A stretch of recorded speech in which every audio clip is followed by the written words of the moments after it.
Hello, स्वागत है आप सभी का एक और हमारे नए वीडियो में। और आज की इस वीडियो में हम हिंदी का पेपर प्रेजेंटेशन के ऊपर बात कर रहे होंगे कि भैया ये बताओ कि हिंदी का पेपर प्रेजेंटेशन करना कैसे। अब देखो, हिंदी जो ऐसा सब्जेक्ट है कि यहाँ पे मार्क्स कटने के बहुत ज़्यादा चांसेस होते हैं और काटे भी जाते हैं, खूब काटे जाते हैं। लेकिन कुछ चीज़ों के बेसिक चीज़ों का आप अगर रूल फॉलो कर लोगे ना तो आपके मार्क्स कटेंगे नहीं। मेजोरिटी बच्चों को बहुत दिक्कत होती है कि भैया अगर निबंध पूछेगा तो कितने पेज में लिखना है, या फिर कुछ क्वेश्चन आंसर्स आ गए उसको कितने पेज तक लिखना है। तो उन सभी चीज़ों के बारे में आज थोड़ा डेप्थ में अंदर बात कर रहे होंगे और अपन टॉपर के आंसर शीट देख के अपन उसको विजुलाइज करेंगे कि अपने नंबर नहीं कटवाने के लिए क्या क्या चीज़ें फॉलो करनी है। अब देखो, एक बात समझो, इसके बारे में तो अपन बात करेंगे नहीं। ये सारी एमसीक्यू तो आप खुद ही कर लोगे, फिल इन द ब्लैंक्स भी कर लोगे, उसकी कोई टेंशन नहीं है क्योंकि आप इतने सारे पेपर देख चुके हो। बात करते हैं, इधर आते हैं डायरेक्ट क्वेश्चन आंसर्स पे।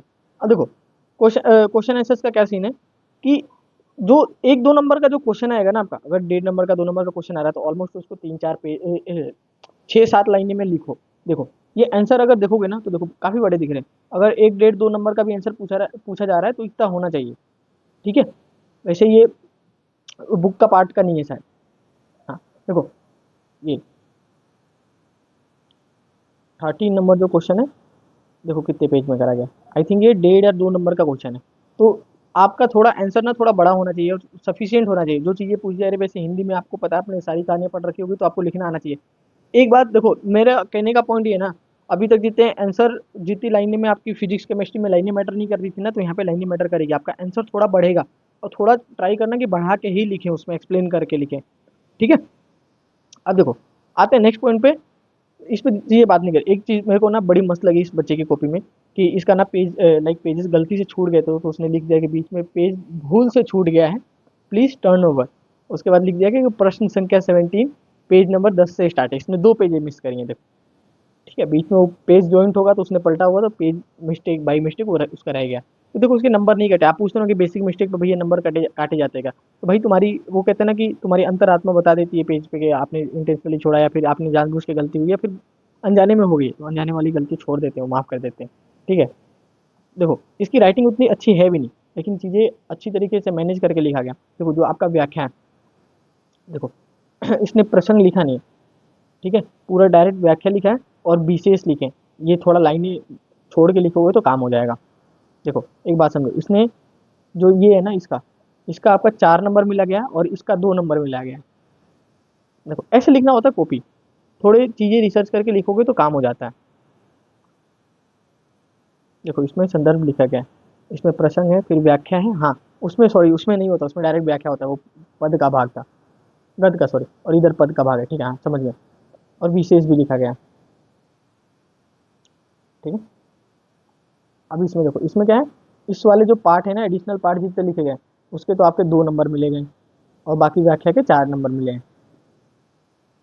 आपका पत्र प्रारूप आपको सबको पता है। अब आते हैं डायरेक्ट लेटर पे, क्योंकि भैया लेटर कैसे लिखें। एक चीज और ध्यान रखना कि जब भी कभी परीक्षा लिखे लिखो ना, तो बीच में वो डाल देना, हेडिंग डाल देना। जिससे क्या करना है, जब भी अगर मान लो कि हरिवंश राय बच्चन का पूछ लिया तो हरिवंश राय बच्चन लिख देना बीच में, और ऊपर कॉलम डबल डॉट लगा के उसको बंद कर देना, और तब नीचे हेडिंग लगा के ऐसे ऐसे अंडरलाइन कर देना, फिर यहाँ से नीचे से स्टार्ट कर देना आंसर लिखना। ठीक है, इस तरीके से लिखना, ताकि थोड़ा इंप्रेशन अलग पड़े। अब देखो, इस बच्चे ने देखो 1.5 पेज में लिखा है। वैसे ये मेरे को बहुत कम है 5 नंबर के हिसाब से, लेकिन थोड़ा इसको इंक्रीज करके लिख सकते हो तो लिख देना।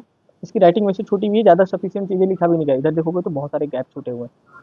ठीक है, तो मैं ट्राई करूंगा कि आप, और ये पॉइंट है ना, प्रस्तावना लिखने के बाद ये पॉइंट है आप बना के लिखना। तो आप देखोगे पासबुक में बहुत लंबे लंबे दिए गए होंगे, लेकिन उतना लंबा लिखना जरूरत है नहीं।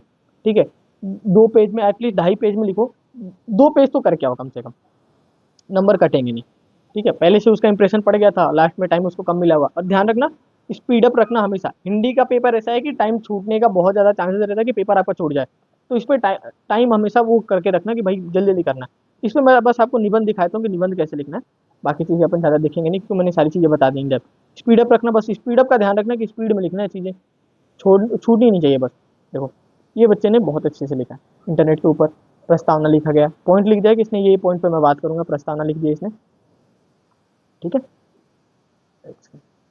प्रस्तावना लिख दिया, फिर वो टॉपिक एक और हेडिंग बना दिया, दूसरा हेडिंग, तीसरा हेडिंग बना दिया। देखो, कितने 2-2.5 पेज में इसने लिखा है। तो इतने लिख के आया, 2 पेज एटलीस्ट लिख के आओ आप, ये सही रहेगा। इसमें भी देखते हैं, इसमें भी यही बात करते हैं कि इसमें भी 2-2.5 पेज में लिखा हुआ है। हरिवंश राय बच्चा, हाँ ये बता रहा था ना मैं, कॉलम लगा के ऐसे लिखो। अगर आपको टेबलर फॉर्मेट में चीज़ें अरेंज कर सकते हो, जैसे जन जन्म स्थान, मृत्यु स्थान, फिर रचनाएँ, ऐसे लिख सकते हो तो लिख दो। अदरवाइज़ वैसे भी आप जो नॉर्मली लाइनें बना के लिखते हो तो उसको भी लिख सकते हो, पॉइंट वाइज़ में लिख सकते हो, कोई दिक्कत नहीं रहेगी। इसका मेरे को वो देखना है। हाँ, ये रहा देखो, इसने भी डेढ़ ढाई पेज में चीज़ें लिस्ट करके करी हुई हैं। ठीक है, बेटी बचाओ बेटी पढ़ाओ पे लिखा है और ढाई पेज में इसने मैच करके लिखा है। तो कम से कम 2 से ढाई पेज में लिखा, अगर लिख रहे हो तो 2 पेज एटलीस्ट लिखो। लीस्ट लीस्ट है कि 2 पेज लिखो, मैक्स है कि आप ढाई पेज लिखो, 2.5 पेजेस।